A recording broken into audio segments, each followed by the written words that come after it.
Hello students, welcome to my channel. I am Rashmi, your maths teacher. अगर आपको मेरे video पसंद आ रहे हैं तो प्लीज़ मेरे चैनल को लाइक, शेयर और सब्सक्राइब करना ना भूलें और बेल आइकन को जरूर प्रेस करें ताकि आने वाले वीडियो की नोटिफिकेशन आपको तुरंत मिल जाए।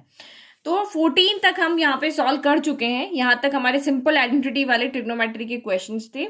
अब आप यहाँ पे देखो, अभी तक जो हमारे क्वेश्चन थे उसमें सिंपली हमने लिमिट को देख लिया था, चेंज कर लिया था। अब आप यहाँ पे देखो इस तरह के क्वेश्चन, अब यहाँ पे लिमिट को कैसे चेंज करना है ये आप अच्छे से समझना। तो फर्स्ट चीज आप यहाँ पे देखो, हमें ये क्वेश्चन ट्रिग्नोमेट्री में साइन में दिख रहा है, तो जब भी आपको साइन में दिख रहा है तो आप सबसे पहले यहाँ पे फॉर्मूला लिख लो, limit x tends to 0 sine x upon x equal to 1। तो हम सिंपली इन क्वेश्चन को सबसे पहले जो बुक इस चैप्टर की आइडेंटिटीज है ना उसी से सॉल्व करने की कोशिश करते हैं। अगर उससे नहीं सॉल्व होती है तब हम दूसरी तरीके के ऊपर जाएंगे, लेकिन सबसे पहले हमें क्या देखना है, 0/0 की फॉर्म में है या नहीं है। 0/0 की फॉर्म में है तभी हम आइडेंटिटी लगा के या दूसरे तरीके से इसको सॉल्व करते हैं। अगर 0/0 की फॉर्म में नहीं है तो वही हमारा आंसर है।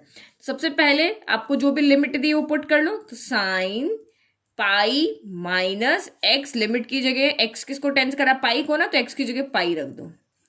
फिर डिवाइडेड बाय पाई, फिर पाई माइनस एक्स की जगह रखा पाई। तो ये तो आपको सिंपली दिख रहा है ना, ये 0 रहा, पाई माइनस पाई 0 हो गया, तो साइन 0 हो गया। फिर पाई पाई माइनस पाई यहाँ भी 0 हो गया, तो ये आपका साइन 0/0 और हमें पता है साइन 0 क्या होता है, 0 होता है, और 0 ये हो गया 0। तो ये तो हमारी कौन सी फॉर्म आ रही है, 0/0 की फॉर्म यहाँ पर आ रही है। जैसे हमारी ऊपर आ रही थी ना, तो फिर हमने इसको क्या किया, हमने इसको आइडेंटिटी लगा करके सॉल्व किया था, जो हमारी आइडेंटिटी दी हुई। तो हम यहाँ पर भी वही कोशिश करें। तो सबसे पहले आइडेंटिटी को देखो, limit x tends to 0 sine x upon x equal to 1। तो जो साइन के साथ एंगल है वही एंगल, वही चीज आपकी यहाँ पे होनी चाहिए। जो साइन के साथ एंगल है ना वही टर्म आपकी यहाँ होनी चाहिए। तो मैं अगर क्वेश्चन को देखती हूँ तो साइन के साथ पाई माइनस एक्स है और वही का वही नीचे पाई माइनस एक्स भी है, तो ये दो चीज तो मेरी सेम हो रही है। अब मैं यहाँ पे देखती हूँ कि लिमिट जो है वो जो यहाँ पे है वही टेंडिंग करनी चाहिए 0 को। तो यहाँ पे तो आपका x टेंड कर रहा है पाई को, लेकिन होना क्या चाहिए था कि pi minus x tending to pi 0 होना चाहिए था, यही होना चाहिए ना।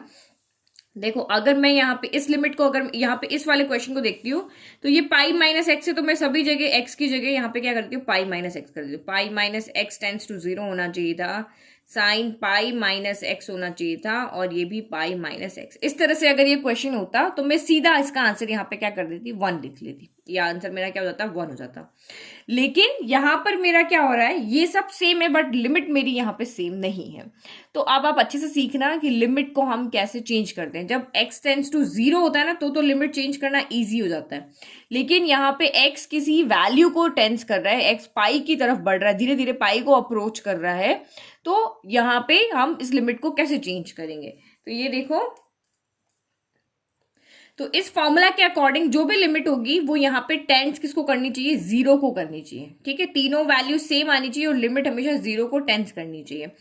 तो एक चीज आप यहाँ पे देखो, सबसे पहले अब लिमिट को कैसे हम चेंज करते हैं। तो जो भी यहाँ लिमिट के अंदर टर्म आपको दिख रही है, x दिख रहा है, हमें पाई दिख रहा है, तो जो भी यहाँ पे टर्म है उससे रिलेटेड यहाँ पे जो भी इक्वेशंस के अंदर जो भी टर्म है उसको हम यहाँ पे कुछ और वेरिएबल से लेट करते हैं। यहाँ x है और पाई है, और यहाँ पे अगर क्वेश्चन, यहाँ पे अगर हम एक्सप्रेशन को देखते हैं तो पाई और x के बीच में क्या रिलेशन है, वो एक दूसरे से सब्ट्रैक्ट हो रहे हैं, यहाँ भी सब्ट्रैक्ट हो रहे हैं, यहाँ भी सब्ट्रैक्ट हो रहे हैं। तो हम इसी को, इन दोनों को ही यहाँ पे, नहीं पाई माइनस एक्स को ही हम कोई और वेरिएबल में लेट करते हैं। तो यहाँ पे देखो कि let pi minus x equal to, हम यहाँ पे h ले लेते हैं। ठीक है, ये समझ में आ गया आपको, इसको अच्छे से समझना है, आगे और भी क्वेश्चन आएंगे कि हमने यहाँ पे आपको कैसे पता चलेगा कि हम किसको लेट करें। तो आप लिमिट को देखो, लिमिट आपने देखा x और पाई के अंदर है, तो x और पाई के अंदर यहाँ पे जो भी रिलेशन है, अगर ये x माइनस पाई होता, पाई इंटू एक्स होता, या पाई माइनस एक्स है, तो जो भी रिलेशन इनके बीच में यहाँ पे होगा एक्स और पाई में, उसको हम यहाँ पे लेट करेंगे। जो हमारा एक्सप्रेशन दिया हुआ है ना, उस एक्सप्रेशन में से हम इसको लेकर के आएंगे और उसको कोई और वेरिएबल से लेट करेंगे। तो ये फर्स्ट काम आपका यहाँ पे हो गया। ठीक है, अब आपको यहाँ पे क्या करना है, अगर मेरा x पाई को टेंस कर रहा है, तो अगर इससे मैं वैल्यू निकालती हूँ तो मेरी यहां से कितनी वैल्यू आ जाएगी, x माइनस एक्स को इधर लेकर आ जाते हैं, तो पाई प्लस का h उधर जाएगा, तो ये माइनस का h हो गया और ये x हो गया। तो ये मैं किस लिए लेकर आई कि x अगर पाई को टेंस कर रहा है तो यहाँ पे ये वैल्यू किसको टेंस करेगी। ठीक है, नाउ अब इसी को देखते हैं, when x is tending to pi, जब x धीरे धीरे धीरे धीरे पाई की तरफ बढ़ रहा है तो हम यहाँ पे क्या करते हैं, इसकी जगह जो हमने लेट किया ना उसमें x की जगह आप पाई रख दो, तो ये क्या हो जाएगा यहाँ पे pi minus pi equal to h. तो यानी कि h की वैल्यू कितनी आ गई, यहाँ पे 0 आ जाएगी। तो यानी कि जब x धीरे धीरे पाई की तरफ बढ़ रहा है तो h आपका किसकी तरफ बढ़ रहा है, 0 की तरफ बढ़ रहा है। तो सॉल्व करके आपको देखना है कि मैंने pi minus x equal to h लिया, अब x किसकी तरफ टेंस कर, लेट कि अगर x अगर 0 की तरफ जीरो की तरफ बढ़ रहा होता है तो h इक्वल टू पाई आ जाता। x यहाँ पे धीरे धीरे पाई की तरफ अप्रोच कर रहा है तो x की जगह हम यही वाली वैल्यू रख के और इसकी वैल्यू हम यहाँ पे फाइंड कर लेंगे। तो ये अगर आपका x धीरे धीरे पाई की तरफ जा रहा है तो हमने इसको पाई रख के सॉल्व किया, तो h आपका किसके हो रहा है, इक्वल किसके आ रहा है, 0 के। तो इसका मतलब यहाँ पे क्या हो रहा है कि जब x धीरे धीरे पाई की तरफ टेंस कर रहा है तो दिस इंप्लाइज h आपका धीरे धीरे 0 की तरफ बढ़ रहा है। सिंपल। देखो ये वाली स्टेप को आप यहां रहने दो, ये सब रहने दो, सिर्फ 3 चीज को याद रखो कि pi minus x equal to h लेना। ये कैसे लिया वो आपको समझ में आ गया। अब आप यहाँ पे क्या करो, x धीरे धीरे जिसको टेंस करा ना वहां पे x की वैल्यू रख दो। यहाँ x पाई की तरफ बढ़ रहा है तो ये पाई हमने रखा, सॉल्व किया, पाई माइनस पाई आपका 0 आ रहा है। तो इसका मतलब हुआ कि x अगर धीरे धीरे पाई की तरफ बढ़ रहा है तो इसका मतलब h धीरे धीरे 0 की तरफ बढ़ रहा है, यानी x टेंड्स टू 0। तो ये हमने यहाँ पे लिमिट को चेंज कर लिया, यानी कि pi minus x equal to जब h होगा और x आपका पाई की तरफ बढ़ रहा है तो h आपका 0 की तरफ बढ़ रहा है। अब हम फिर से हमारे क्वेश्चन को देखते हैं। तो limit x tending to pi minus x sine pi minus x divided by pi minus x हो गया। तो अब हम यहाँ पे वैल्यू पुट करें जो भी हमने लेट किया। तो लिमिट जब x पाई की तरफ बढ़ रहा है तो h किसकी तरफ बढ़ रहा है, h बढ़ रहा है आपका 0 की तरफ। और ये हो गया साइन पाई माइनस एक्स कितना है, तो पाई माइनस एक्स को हमने यहाँ पे लिया है h, और ये हो गया पाई एज इट इज, और पाई माइनस एक्स की जगह हमने यहाँ पे क्या लिया है, h। तो अब हमारा क्वेश्चन हो गया, देखो limit h tends to 0, limit h tends to 0 sine h upon h हो गया। पाई तो कांस्टेंट है, पाई की तो कोई वैल्यू होती है, तो ये तो कोई आपका वेरिएबल तो है नहीं, तो ये हम इसको ले लेंगे बाहर। तो ये हो गया 1 अपॉन पाई आ गया बाहर, और ये आपका यहाँ पे क्या हो जाएगा, limit h tends to 0 sine h upon h, और इसमें हमारी क्या लग जाएगी, आइडेंटिटी ये वाली। तो इस तरीके से आपको क्वेश्चंस को सॉल्व करना है। तो लिमिट को चेंज करना इतना कोई बड़ी बात नहीं है, बहुत सिंपल है लिमिट चेंज करना। ये 2-3 क्वेश्चन अगर हम प्रैक्टिस करेंगे तो आपसे इजीली हो जाएगा। सबसे पहले इस लिमिट के टर्म को देखो, इस टर्म के अंदर जो एक्सप्रेशन में रिलेशन है वो ले लो, उसको कोई वेरिएबल लेट कर लो, x की वैल्यू उसमें पुट करके देख लो कि जो हमने वेरिएबल लेट किया है, तो पहले जो वेरिएबल था अगर वो पाई को टेंस कर रहा है तो जो हमने वेरिएबल लेट किया है वो किसको टेंस करेगा, तो वो पुट करके सॉल्व करके देख लो। तो यहाँ पे हमने इसको देख लिया। अब हमारा ये फॉर्मूला बन गया इजीली। तो ये हो गया 1 अपॉन पाई, और साइन इसकी पूरी एक्सप्रेशन की वैल्यू आपकी कितनी हो गई है, 1 हो गई। तो हमारा यहाँ पे आंसर क्या हो जाएगा, 1 अपॉन पाई, ये हमारा फाइनल आंसर हो गया। ठीक है। तो जब भी हमारा साइन कॉस टेन से रिलेटेड कोई क्वेश्चन है और x हमारा जब भी किसी वैल्यू को टेंस कर रहा है, x हमारा 0 को टेंस नहीं कर रहा, जब हमारा x यहाँ पे 0 को टेंस कर रहा है तो हमने सिंपली सॉल्व कर लिया, कुछ भी नहीं लिखा, इस तरह से सिंपली यहाँ पे देख लिया, बता दिया कि भाई ये 0 को टेंस कर रहा है तो ये भी 0 को टेंस करेंगे। लेकिन अगर यही लिमिट में x किसी वैल्यू को टेंस कर रहा है तो हम इसी तरीके से उसकी लिमिट को चेंज करेंगे, तो पूरा एक्सप्रेशन भी चेंज हो जाएगा, लिमिट भी चेंज हो जाएगी। एक्सप्रेशन में पहले पाई माइनस एक्स था तो वहां h आ गया, क्योंकि हमारा फॉर्मूला हम यहाँ पे लगा रहे हैं तो फॉर्मूला के अकॉर्डिंग बनाना है। अब आपके अगर माइंड में अगर ये क्वेश्चन आ रहा हो कि मैम आपने कहा था कि हम इसको सिंप्लीफाई भी कर सकते हैं, तो क्या हम साइन a माइनस बी की आइडेंटिटी लगा सकते हैं, तो आप इसको साइन a माइनस बी की आइडेंटिटी भले ही लगा लो, लेकिन उससे क्या हो जाएगा, और क्वेश्चन आपका लेंदी हो जाएगा। साइन a माइनस बी की आइडेंटिटी छोटी थोड़ी ना होती है, बड़ी होती है ना आइडेंटिटी, साइन भी आएगा फिर उसमें कॉस भी आएगा, तो और उसको सोल्व करना कॉम्प्लिकेटेड हो जाएगा। तो आप सिर्फ हमेशा यही देखो कि ट्रिग्नोमेट्री का जब भी क्वेश्चन आ रहा है तो मुझे जो 3 फॉर्मूला इस एक्सरसाइज के पता है, मैं उन्हीं से इनको सॉल्व करने का ट्राई करूं। तो अभी तो 3 क्वेश्चन हमने किए, इसी से सॉल्व किए, अब आगे भी क्वेश्चन आएंगे तो हम देखते हैं कहाँ हम सिंप्लीफाई करेंगे और कहाँ हम डायरेक्ट आइडेंटिटी लगाएंगे।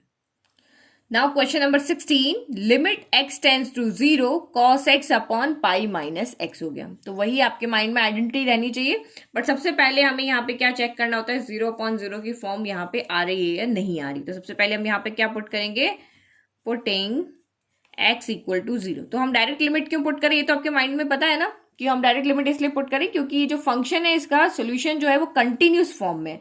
तो जब भी जिन भी एक्सप्रेशंस के जो सोल्यूशन है वो कंटिन्यूस फॉर्म में होते हैं तो हम डायरेक्ट वहां पे लिमिट पुट करके सॉल्व कर सकते हैं, क्योंकि इन एक्सप्रेशंस की left hand side limit, right hand side limit और फंक्शन की वैल्यू क्या होती है, सेम होती है। Now x equal to 0 put किया तो ये आपका यहाँ पे क्या हो गया, limit x is tending to 0 cos x upon pi minus x हो गया। अब हमने अपने लिमिट पुट किया तो ये हो गया cos 0 अपॉन पाई माइनस 0। तो cos 0 कितना होता है, cos 0 हमारा 1 होता है, और ये हो गया नीचे पाई माइनस 0। तो ये आपका यहाँ से क्या बच गया 1, पाई माइनस 0 आपका पाई ही होता है। तो ये तो हमारा 0.0 की फॉर्म में नहीं आ रहा है, तो यही हमारा यहाँ पे क्या है, आंसर है। बस हो गया, इतना सिंपल क्वेश्चन हो गया। तो बस यहाँ पे एक चीज और लिख लो, cos 0 हमें पता है 1 होता है, आइडेंटिटी हमने यहाँ पे यूज किया, टेबल से हम लाए थे ना वैल्यू cos 0 1। तो यहाँ पे तो कोई इसमें टफ रहा ही नहीं, इसीलिए सबसे पहले माइंड में ये रखो, जब भी लिमिट का क्वेश्चन आता है 0.0 की फॉर्म को यहाँ पे चेक करो। तो ये तो हो गया हमारा सिंपली। नाउ नेक्स्ट क्वेश्चन देखते हैं, limit x tends to 0 cos 2x minus 1 upon cos x minus 1। तो सबसे पहले cos वाला फॉर्मूला आप यहाँ पे देख लो, अगर हमें जरूरत पड़ती है तो, नहीं पड़ेगी तो बाद में देखा जाएगा। तो ये हमारे फॉर्मूला होता है limit x tends to 0 1 minus, ठीक है। तो पहले तो हमारे माइंड में ये आइडेंटिटी, अगर हमें कहीं पे भी लगेगा कि आइडेंटिटी हम लगा सकते हैं तो हम इसको लगा के सॉल्व कर लेंगे। तो सबसे पहले वही जो हमारा 0/0 की फॉर्म को हम चेक करते हैं, क्या ये 0/0 की फॉर्म आ रही है, नहीं आएगी तो जैसे हमने सिंपली सॉल्व किया वैसे ही हो जाएगा, और अगर आ रही है तो फिर हम इसको देखेंगे हम इसको किस तरह से सॉल्व कर सकते हैं। तो सबसे पहले आप यहाँ पे देखो x इक्वल टू हमें क्या पुट करना है, 0 पुट करना है। तो ये हो गया cos 2 into 0 minus 1 cos 0 minus 1। तो cos 2 इंटू 0 क्या हो गया, cos 0 माइनस 1, और ये भी cos 0 माइनस 1 हो गया। तो cos 0 क्या होता है यहाँ पे, cos 0 आपका यहाँ पे होता है 1, तो ये हो गया 1 माइनस 1, और ये आपका क्या हो गया यहाँ भी 1 माइनस 1। तो ये आपकी कौन सी फॉर्म आ गई, यहाँ पे 0/0 की फॉर्म आ रही है, ठीक है। तो ये इसका मतलब ये हमारा सॉल्यूशन यहाँ पर नहीं है। और अगर मैं यहाँ पे आइडेंटिटी देखती हूँ तो ये यहाँ पे cos x होना चाहिए, बट यहाँ पे हमारा क्या हो रहा है, cos 2x आ रहा है। तो ये आइडेंटिटी हम यहाँ पे अभी नहीं लगा सकते। तो अब हमारे पास एक ही तरीका बचता है, इसको सिंप्लीफाई करो कि हम इसको 0/0 की फॉर्म से हटा दें। तो आपके माइंड में हमेशा एक चीज यहाँ पे याद रखो कि जब भी 0/0 की फॉर्म आ रही तो हमें डिनोमिनेटर को वहां से हटा देना है। डिनोमिनेटर जब कैंसिल हो जाता है, मोस्टली क्वेश्चन में हमने यही किया है। देखो मैं आपको 2-3 क्वेश्चन दिखाती हूँ। हाँ, जैसे मेरा ये वाला क्वेश्चन था, यहाँ पे जब 0/0 की फॉर्म आ रही थी तो हमने इसको सॉल्व करके डिनोमिनेटर को यहाँ से कैंसिल कर दिया। फिर आपका नेक्स्ट अगर आप यहाँ पे और देखो, एक मिनट, ये हमने क्वेश्चन नंबर 6 किया, जब हमारी यहाँ पे भी 0/0 की फॉर्म में आ रही थी तो हमने यहाँ डिनोमिनेटर कौन है, x है, तो हमने इसको सिंप्लीफाई करके डिनोमिनेटर को हटा दिया। फिर नेक्स्ट क्वेश्चन अगर आप यहाँ पे देखो तो ये भी आपकी 0/0 की फॉर्म में आ रहा था, तो हमने इसको सिंप्लीफाई करके यहाँ पे जो भी हमारा 0/0 की फॉर्म को बना रहा था वो हमने डिनोमिनेटर को यहाँ पर भी हटा दिया। तो मेनली इस तरह के क्वेश्चंस में क्या करते हैं, हम यही करते हैं कि जो भी डिनोमिनेटर हमारा 0 बना रहा होता है उसको हम यहाँ से हटा देते हैं। सिंप्लीफाई किया और यहाँ पे देखो ये, क्योंकि x इक्वल टू x किसको टेंस करा, 3 को ना, तो यहाँ पे 3 पुट करते ये 0 हो जाता है, और 0 को किसी से मल्टीप्लाई करो 0 हो जाता है। तो हम उस टर्म को ही हटाने की कोशिश करते हैं जो 0/0 की फॉर्म को यहाँ पे बना रहा होता है। तो सेम यहाँ पर भी क्या हो रहा है, ये जो हमारी टर्म है ये डिनोमिनेटर वाली टर्म है, क्योंकि 1 माइनस 1 या 0 बन रहा है। तो इन तरह के क्वेश्चंस में आपको एक ही चीज ध्यान रखनी है कि हमें डिनोमिनेटर को कुछ भी करके यहाँ से हटा देना है जो हमारी 0/0 की फॉर्म को बना रहा है। तो आपके डिनोमिनेटर यहाँ पे कौन सी टर्म है, cos x माइनस 1 की फॉर्म में। अगर न्यूमरेटर में भी cos x माइनस 1 आता है तो ये पूरी टर्म यहाँ पे कैंसिल हो जाएगी, क्योंकि ओनली cos x तो कैंसिल होगा नहीं, ये पूरा आपका एक रिलेशन लिया हुआ है माइनस का, इन दोनों के बीच में माइनस का रिलेशन है। तो सेम आपका जो यहाँ पे टर्म है ये एज इट इज ऊपर आनी चाहिए और ये कैंसिल होना चाहिए। तो हमारे पास cos 2x के तो बहुत सारे फॉर्मूले हैं, हमने अभी पढ़े ट्रिग्नोमेट्री वाले चैप्टर में cos 2x के हमने 4 फॉर्मूले पढ़े कि cos 2x 1 minus 2 sine square x होता है, और cos x आपका यहाँ पे 2 cos स्क्वायर x माइनस 1 भी होता है, cos square x minus sine square x भी होता है, और आपका 10 में भी होता है। तो यहाँ पे देखो जो हमने फॉर्मूलाज पढ़ा है उसमें से हम कौन सा रखेंगे, क्योंकि जब एक चीज होती है ना, एक फॉर्मूला है, जैसे cos 0 आपका 1 है तो सोचने की जरूरत नहीं, एक ही हमने पुट कर लिया। लेकिन अब 4 फॉर्मूला है तो हम उसमें कौन सा पुट करें ये हमको देखना होता है। तो एक आपका यहाँ पे देखो cos 2x जो होता है आपका, एक आपका यहाँ पे होता है 2 cos स्क्वायर एक्स माइनस 1 होता है, एक 1 माइनस 2 साइन स्क्वायर एक्स होता है, एक आपका यहाँ पे होता है cos square x minus sine square x होता है, और एक 10 में भी होता है 1 minus ten square x upon 1 plus ten square x होता है। तो क्योंकि मुझे नीचे से cos x माइनस 1 को यहाँ पे हटाना है, तो मैं cos वाला ही फॉर्मूला लूं ताकि मेरा डायरेक्ट यहाँ से सॉल्व हो जाए। तो ये इस तरह से आपको भी जैसा मैं सोच रही हूँ आपको भी वैसा ही सोचना है क्वेश्चन को देख करके। जब आप क्वेश्चन को सॉल्व करते हो तो आपको लगता है कि ये क्वेश्चन थोड़ा डिफरेंट है, तो इसके आगे आप इंपॉर्टेंट लगा लो, क्योंकि जिसको आपको ज्यादा प्रैक्टिस करनी है उनको अभी का अभी आप नोट करते जाओ। बाकी के क्वेश्चन आपके सिंपल हो जाएंगे, ये आप यहाँ पे एक बार कर दोगे उसके बाद 2 महीने बाद भी करोगे ना तो भी इजीली समझ जाओगे। लेकिन इनके अंदर अगर कोई अलग यहाँ पे मेथड लग रहा है कि यहाँ पे हम एक आइडेंटिटी को यूज करके इसको सिंप्लीफाई कर रहे हैं, तो पहले ही अगर आपके एक्सरसाइज में 30 क्वेश्चन है तो 30 में से 5-6 क्वेश्चन ऐसे होंगे जो आपको बार बार प्रैक्टिस करने, तो उनके आगे पहली बार में ही लिख दो कि हाँ ये बार बार प्रैक्टिस करने वाले क्वेश्चन है। तो ये आपका पढ़ने का तरीका होना चाहिए। ठीक है, अब हम यहाँ पे फिर से क्वेश्चन को लिखते हैं और अब हमें यहाँ पता चल गया कि हमें cos 2x की जगह कोई आइडेंटिटी लगानी है। और कोई आइडेंटिटी क्यों, हम यहाँ पे सिर्फ cos वाली आइडेंटिटी लगाएंगे क्योंकि हमें यहाँ पे डिनोमिनेटर को हटाना है। तो ये आपका हो गया cos 2x minus 1 divided by cos x minus 1। तो ये अभी हमने आइडेंटिटी लगा रहे हैं, तो limit as it is cos 2x की जगह हम यहाँ पे क्या रख रहे हैं 2 cos स्क्वायर x माइनस 1 हो गया, और एक माइनस 1 हमारा यहाँ पे पहले से, तो ये हो गया minus 1 divided by cos x minus 1 हो गया। फिर again limit x is tending to 0 2 cos square x minus minus क्या होता है प्लस, तो 1 प्लस 1 हो गया 2, लेकिन साइन आता है नेगेटिव। जैसे 2 प्लस 2 होता है 4 और साइन आता है पॉजिटिव, क्योंकि दोनों पॉजिटिव है। वैसे ये दोनों नेगेटिव है तो साइन भी नेगेटिव आएगा, divided by cos x minus 1। But हमने इसको सॉल्व किया लेकिन हमारी तो ये टर्म अभी भी कैंसिल नहीं हुई, जिसका मतलब हमें अभी इसको और सिंप्लीफाई करना है। तो देखो आपके माइंड में अब यहाँ पे क्या आ रहा है, मेरे माइंड में यहाँ पे क्या आ रहा है, यहाँ भी 2 है यहाँ भी 2 है, तो मैं 2 को बाहर ले लेती हूँ। तो अंदर क्या बच गया मेरा cos स्क्वायर x यहाँ बच गया, यहाँ से 2 पूरा बाहर आ गया तो 1 बच गया। फिर से मल्टीप्लाई करो तो ये 2 यहाँ आ जाएगा, 2 अंदर 2 हो जाएगा, और डिवाइड में आ गया आपका cos x माइनस 1 हो गया। अभी भी नहीं कैंसिल हुआ। अब फिर से हम क्या आइडिया लगाएं कि ये कैंसिल हो जाए, डिनोमिनेटर यहाँ से हट जाए। तो मैं 1 को यहाँ पे क्या लिख सकती हूँ, 1 का स्क्वायर लिख सकती हूँ। जब भी आपको a स्क्वायर माइनस 1 दिखे या a square minus b square दिखे, तो हमारे पास एक आइडेंटिटी होती है a square minus b square होता है आपका a plus b a minus b, यही आइडेंटिटी होती है ना। तो अब इसको मैं चेंज कर सकती हूँ, 2 मेरा एज इट इज हो गया a square minus b square, तो ये हो गया तो ये आपका यहाँ पे हो गया a plus b a minus b, और डिनोमिनेटर ऐसे ही रहेगा। ठीक है, नाउ अब आपको यहाँ पे क्या दिख रहा है, ये ब्रैकेट पूरा सेम है, ये ब्रैकेट पूरा सेम है, मीन्स ये पूरी टर्म इस पूरी टर्म से आपकी क्या हो जाएगी, अब कैंसिल हो जाएगी। तो अब हमारे पास यहाँ पे क्या बचा, limit x is tending to 0 2 cos x plus 1 बच गया। ठीक है, अब हमारी यहाँ पे 0 वाली जो टर्म थी, जो जिसको डिनोमिनेटर को 0 बना रही थी, वो हमारी यहाँ से पूरी हट गई है। अब हम यहाँ से लिमिट को पुट करके देखें, अब आगे ये कुछ सॉल्व नहीं हो रहा है। अब आप यहाँ पे लिमिट पुट करके देखो, तो x इक्वल टू आपको क्या पुट करना है, 0 पुट करना है। 0 क्यों पुट कर रहे हैं, क्योंकि ये फंक्शन हमारा कंटिन्यूस है, ये उसकी कंडीशन को फुलफिल कर रहा है। तो ये 2 हो गया, देन आपका यहाँ पे हो गया cos 0 प्लस 1, देन ये आपका यहाँ पे हो गया 2 cos 0 में पता है कितना होता है, 1 होता है, तो ये हो गया 1 प्लस 1, तो यानी कि 2 इंटू 2 यानी कि हमारा आ गया 4। तो हमारा बिना आइडेंटिटी लगाए भी हमने इसको यहाँ पे सॉल्व कर लिया। तो आइडेंटिटी क्यों नहीं लग रही थी, क्योंकि आइडेंटिटी की टर्म को फुलफिल नहीं कर रहा था। डिनोमिनेटर तो है बट यहाँ पे ये 2x है, इस वजह से। तो हम इसको सॉल्व कर लिया, और सॉल्व करने में भी इन 4 आइडेंटिटी में से हमने कौन सी आइडेंटिटी ली, तो जब भी 0/0 की फॉर्म आती तो भी सोचो कि हमें डिनोमिनेटर को वहां से हटा देना है।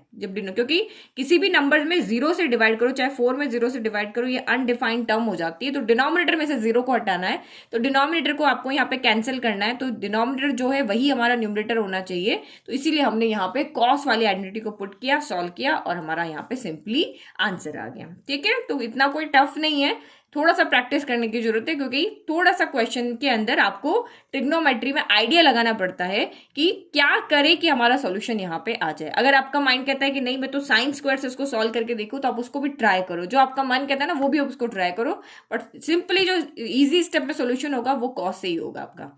नाउ नेक्स्ट क्वेश्चन देखते हैं। तो question number 18 is limit x tends to 0 ax plus x cos x divided by b sin x। तो सबसे पहले तो हमारा वही 0/0 आता है या नहीं, फर्स्ट स्टेप हमेशा यही देखनी है। तो 0/0 देखने के लिए हमें सबसे पहले क्या पुट करना है, x इक्वल टू हमें यहाँ पे 0 पुट करना है। तो x इक्वल टू 0 पुट करके देखते हैं सबसे पहले। तो ये आपका यहाँ पे हो जाएगा a into 0 plus 0 into cos 0 divided by b into sine 0 हो गया। तो a इंटू 0 0 हो गया, और 0 को तो किसी से भी मल्टीप्लाई करो वैसे ही 0 होगा, और cos 0 1 होता है, तो 0 इंटू 1 आपका यहाँ पे 0 हो गया, और डिवाइड बाय b साइन 0 0 होता है, तो b इंटू 0 0 हो गया। यानी कि ये 0 प्लस 0 0 0 डिवाइड बाय 0 की फॉर्म में आ रहा है। दैट मीन्स अब हमें या तो इसको सिंप्लीफाई करना पड़ेगा, या फिर आपको यहाँ देखो यहाँ साइन भी दिख रहा है, आपको कॉस भी दिख रहा है, तो हम सबसे पहले आइडेंटिटी लिख लेते हैं। हमें जो आइडेंटिटी यहाँ पे पता है ना, हम वो लिख लेते हैं। तो एक आइडेंटिटी में पता है limit x is tending to 0 sine x upon x equal to हमारा होता है 1, और यहाँ पे आपको कॉस भी दिख रहा है, तो कॉस की भी आइडेंटिटी लिख लो, limit x is tending to 0, और फिर आपकी आइडेंटिटी होती है 1 minus cos x upon x equal to ये होता है आपका 0। ठीक है, तो मैं यहाँ पे क्या करती हूँ, पहले हम क्वेश्चन को देखते हैं अच्छे से। देखो क्वेश्चन में हम क्या क्या कर सकते हैं, पहले वो देखते हैं। तो ax plus x cos x divided by b sin x। तो एक चीज मुझे यहाँ पे क्या दिख रही है पता है, एक x यहाँ भी है, x यहाँ भी। देखो ये x मल्टीप्लाई में है, ये cos के एंगल वाला नहीं है, ये अलग से यहाँ पे लिखा हुआ है। जैसे होता है ना 2 cos x, तो ये 2 आपका नंबर नहीं होता है, तो ये तो नंबर है ना, ये तो एक कांस्टेंट टर्म है। जैसे यहाँ पर भी ये है, ये एंगल के फॉर्म में नहीं है, ये सिंपल एक यहाँ पे टर्म है। तो मैं यहाँ पे क्या देख रही हूँ कि मैं यहाँ पे x को कॉमन ले सकते हैं। तो जो हम कर सकते हैं वो तो करें। अब हमारे पास एक ही तरीका, या तो सिंप्लीफाई करो या आइडेंटिटी बनाओ, दो ही तरीके ना। तो सिंपल टर्म है, या तो cos 2x नहीं है, sin 2x नहीं कि हम फॉर्मूला लगा लें। तो जो चीज़ हमें दिख रही है पहले वो हम कर लेते हैं। तो मैंने यहाँ से x को कॉमन ले लिया, तो यहाँ से क्या बचा, a प्लस कॉस x बचा, और डिवाइडेड में हमारा यहाँ पे क्या है, b साइन x बचा। तो अगर आप इन फॉर्मूला को देखो, इन दोनों फॉर्मूला को अगर हम देखते हैं, तो इसके डिवाइड में x है, इसके पूरे टर्म के डिवाइड में x है। तो अगर मैं यहाँ पे इनके डिवाइड में x लेकर आ जाती हूँ, तो मेरा ये फॉर्मूला बन सकता है, क्योंकि लिमिट x टेंस टू 0 है। अगर साइन x अपॉन x आ जाए तो मेरा यहाँ पे फॉर्मूला बन जाएगा, और मैं यहाँ पे इजीली इसकी वैल्यू को पुट कर सकती हूँ। देखो कॉस में तो मेरा फॉर्मूला नहीं बन रहा, क्योंकि यहाँ माइनस है और यहाँ प्लस है। ठीक है, हम इसको सॉल्व भी नहीं कर पा रहे हैं, सिंगल टर्म में क्या फॉर्मूला लगाएंगे।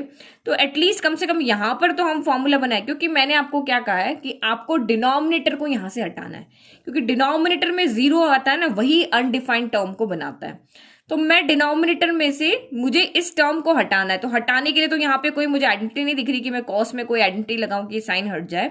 तो मेरे पास दूसरा तरीका मुझे क्या दिख रहा है कि अगर मैं यहाँ पे ये टर्म पूरी बना लेती हूँ और लिमिट लगा के इस तरह से सॉल्व करती हूँ, तो ये मेरा यहाँ पे आंसर कितना हो जाएगा, 1 हो जाएगा। उसके बाद हम देखेंगे न्यूमरेटर में हमें क्या करना है। तो मेन मोटिव आपका यही यहाँ पे ये होना चाहिए कि हमें डिनोमिनेटर में से उस टर्म को हटा देना है जो हमारा यहाँ पे 0 बना रही है। तो अब इसके लिए मैं यहाँ पे क्या करूं, मुझे क्योंकि इसको यहाँ पे फॉर्मूले के अंदर इसको सॉल्व करना है, तो मैं इसके साथ में क्या करती हूँ, x का डिवाइड भी करती हूँ और x का मल्टीप्लाई भी करती हूँ। तो यहाँ पे यही कर सकते हैं। तो मैंने यहाँ पे क्या किया, इसके साथ में, इस टर्म के साथ में x का मल्टीप्लाई भी किया और x का डिवाइड भी किया, ये मैंने यहाँ पे कर दिया। अब देखो उसको थोड़ा सा हम सिंप्लीफाई फॉर्म में लिख लेते हैं। लिमिट, जिस टर्म के साथ हमें ये फॉर्मूला लगाना है उसको अलग रख लेते हैं। तो ये हो गया मेरा a प्लस कॉस एक्स, और ये b में, क्योंकि ये दोनों मल्टीप्लाई में, b इंटू साइन एक्स है, तो मैं b को इसके साथ लिख लेती हूँ, और इंटू में यहाँ पे इसको अलग कर देती हूँ, क्योंकि इसमें हमें आइडेंटिटी लगाएंगे ना, और हमें पता है कि हम इस लिमिट को शिफ्ट कर सकते हैं, इसके साथ अलग, इसके साथ अलग लिख सकते हैं। तो b को मैंने उधर ले लिया क्योंकि यहाँ पे कोई लिमिट नहीं लग रही है, और ये मेरा हो गया यहाँ पे साइन एक्स अपॉन एक्स हो गया समझाने के लिए, ताकि आपको इजीली समझ में आए। अब लिमिट भी आपकी इस तरह से नीचे की तरफ नहीं लगती है, इस तरह से होनी चाहिए। तो मैं यहाँ पे क्या करती हूँ, इसको डिवाइड का साइन, मल्टीप्लाई का साइन है ना, इसको डिवाइड में चेंज कर देती हूँ। x tends to 0 a plus cos x upon b. तो ये जब मल्टीप्लाई का साइन डिवाइड में आ जाता है तो क्या होता है, आपका ये पूरी की पूरी ये 1 जो न्यूमरेटर है वो डिनोमिनेटर बन जाएगा, जो डिनोमिनेटर वो न्यूमरेटर बन जाएगा। यानी कि ये आपका क्या हो जाएगा, sign x upon x divide by 1 हो जाएगा। इस तरह से जब मल्टीप्लाई इसी तरह से करते हैं ना, यहाँ से देखो a upon b into c upon d है। अब इसको मुझे डिवाइड का बनाना है, तो a upon b divided by क्या हो जाएगा, d ऊपर चला जाएगा, c नीचे आ जाएगा। पर ये पूरा फ्रैक्शन में है, तो ये आप ये सोचो ये पूरी की पूरी आपका d है और ये d ऊपर चला गया और ये c आपका नीचे आ गया। इस तरह से अब हो गया हमारा ये वाला। और 1 को किसी से भी डिवाइड करो तो वही टर्म आती है। तो ये हो गया limit x tending to 0 a plus cos x upon b divided by आपका यहाँ पे, क्योंकि 1 को किसी से भी डिवाइड करो वही आता है, तो मैंने इसको एज इट इज लिख दिया। अब हम यहाँ पे क्या कर सकते हैं, लिमिट को चेंज कर सकते हैं। मैंने आपको अभी जब आपको अभी बताया था ना 1-2 बार कि हम लिमिट को इस तरह से शिफ्ट कर सकते हैं। ठीक है, हम लिमिट को अलग अलग फंक्शंस के साथ लगा सकते हैं, चाहे प्लस में हो, देखो बाहर है लिमिट तो हमने दोनों को अलग अलग दे दी, माइनस में अलग अलग दे दी, मल्टीप्लिकेशन में दोनों फंक्शन को अलग दे दी, और ये डिवाइड में है तो इसको भी अलग इसकी लिमिट दे दी, इसको भी इसकी लिमिट दे दी। तो इस तरह से हम लिमिट को इनके साथ अलग अलग लिख सकते हैं। तो हम यहाँ पे भी यही करें ताकि हमारा क्वेश्चन सॉल्व हो जाए, क्योंकि यहाँ पे लिमिट लगते ही हमारी आइडेंटिटी बन रही है। तो limit x is tending to 0 a plus cos x upon b, इसके साथ हमने लिमिट अलग दे दी, फिर डिवाइड का साइन, और इसके साथ हमने लिमिट अलग दे दी। Limit x is tending to 0 sine x upon x हो गया। तो यहाँ पे तो हमारा सॉल्व नहीं हो रहा है, बट ये हमारी यहाँ पे क्या बन रही है, आइडेंटिटी बन रही है, सेम आइडेंटिटी बन रही है। देखो limit x is tending to 0 sine x upon x, limit x is tending to 0 sine x upon x, इसकी वैल्यू हमारी यहाँ पे क्या हो गई है, 1 हो गई। तो ये यहाँ पे पेंसिल, तो इसकी वैल्यू हमारी यहाँ पे आइडेंटिटी से क्या आ रही है, 1 आ रही है, इस वाली आइडेंटिटी से। ठीक है, तो इसको हम यहाँ पे लिख लेते हैं। तो ये आपका बच गया limit x is tending to 0 a plus cos x upon b divide by identity से हो गया 1। तो अब हमारा 1 से आप किसी को भी डिवाइड करो तो वही टर्म आती है ना। तो limit x is tending to 0 a plus cos x upon b बच गया। ये बच गया हमारा डिनोमिनेटर, जो हमारा फर्स्ट हटाने का मोटिव था, जो डिनोमिनेटर को 0 बना रहा था, वो हमने हटा दिया। अब आप यहाँ पे देखो तो ये आइडेंटिटी तो यहाँ पे नहीं बन रही है, कॉस एक्स तो नीचे भी एक्स होना चाहिए। चलो एक्स तो हम फिर भी मल्टीप्लाई डिवाइड करके लेकर आ जाए, लेकिन साइन थोड़ी ना चेंज कर सकते हैं, यहाँ माइनस है यहाँ प्लस है तो हम चेंज तो कर नहीं सकते। अब क्योंकि हमारा 0/0 की टर्म में से डिनोमिनेटर हट गया है, तो अब हम फिर से देखो यहाँ पे वैल्यू को पुट करके देखते हैं कि क्या अभी हमारा 0/0 आ रहा है। तो पुटिंग x इक्वल टू 0, अब हम इसे पुट करके देखते हैं। तो ये क्या आपका क्या हो गया, a plus cos 0 upon b हो गया। तो हमें पता है कॉस 0 कितना होता है, 1 होता है, अपॉन बी हो गया। तो ये तो हमारा फाइनल आंसर हो गया। अब तो हमारा 0/0 यहाँ बन नहीं रहा, तो ये हमने इसको इस तरह से सॉल्व कर लिया। तो लॉजिक बना करके आप इसको सॉल्व करोगे ना तो हो जाएगा। जब भी यहाँ पे 0/0 के फॉर्म में आती है तो माइंड में ये रखो कि मुझे यहाँ से डिनोमिनेटर को हटाना है, कुछ भी करके, चाहे आइडेंटिटी लगा के हटाना है, चाहे हमने जो पहले फॉर्मूलाज पढ़े हैं उनको करके हटाना है, या सिंप्लीफाई करके हटाना है। तो ये 3 चीज यहाँ पे लगानी होती है।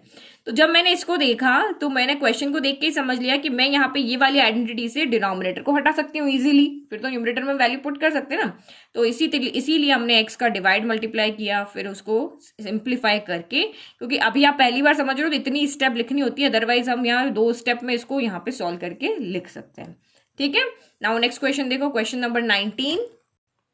तो ये तुम्हारा बहुत सिंपल सा क्वेश्चन दिख रहा है, limit x is tending to 0 x sec x. तो ये तो 0/0 के फॉर्म में वैसे ही नहीं आएगा, डिनोमिनेटर तो यहाँ पे है नहीं, तो हम सीधा ही यहाँ पे क्या करते हैं, इसको पहले सॉल्व करते हैं। जब हमारा 0/0 के फॉर्म में नहीं आएगा तो सीधा आप लिमिट पुट करके देख लो। तो पुटिंग एक्स इक्वल टू 0, तो ये आपका यहाँ पे हो गया limit x is tending to 0 x sec x. तो ये यहाँ पे 0 हो गया, लिमिट पुट करी हमने, और ये हो गया आपका यहाँ पे सेक 0। तो सेक 0 कितना होता है, वो होता है 1, क्योंकि कॉस 0 क्या होता है, 1 होता है ना। तो कॉस 0 इक्वल टू 1 होता है। तो सेक 0 कितना होगा, 1/cos 0 हो जाएगा। 1/cos 0 नहीं, 1/1 ही नहीं, 1 हो गया। एक वैल्यू पता है तो आप दूसरी इजीली लिख सकते हो। तो 0 × 1, तो ये आपका 0 हो गया। तो ये तो 0/0 के फॉर्म में नहीं आ रहा है, तो यही हमारा यहाँ पे क्या हो गया, फाइनल आंसर हो गया। ओके, तो हमारे इस तरह के 3 क्वेश्चन और बच रहे हैं। तो ये 3 क्वेश्चन हम नेक्स्ट वीडियो में सॉल्व कर रहे हैं, क्योंकि 23rd से तो बिल्कुल क्वेश्चन आपके चेंज हो जाएंगे। तो ये अलग कंडीशंस के हो जाएंगे, यहाँ पे आपको लिमिट चेक करके सॉल्व करना पड़ेगा।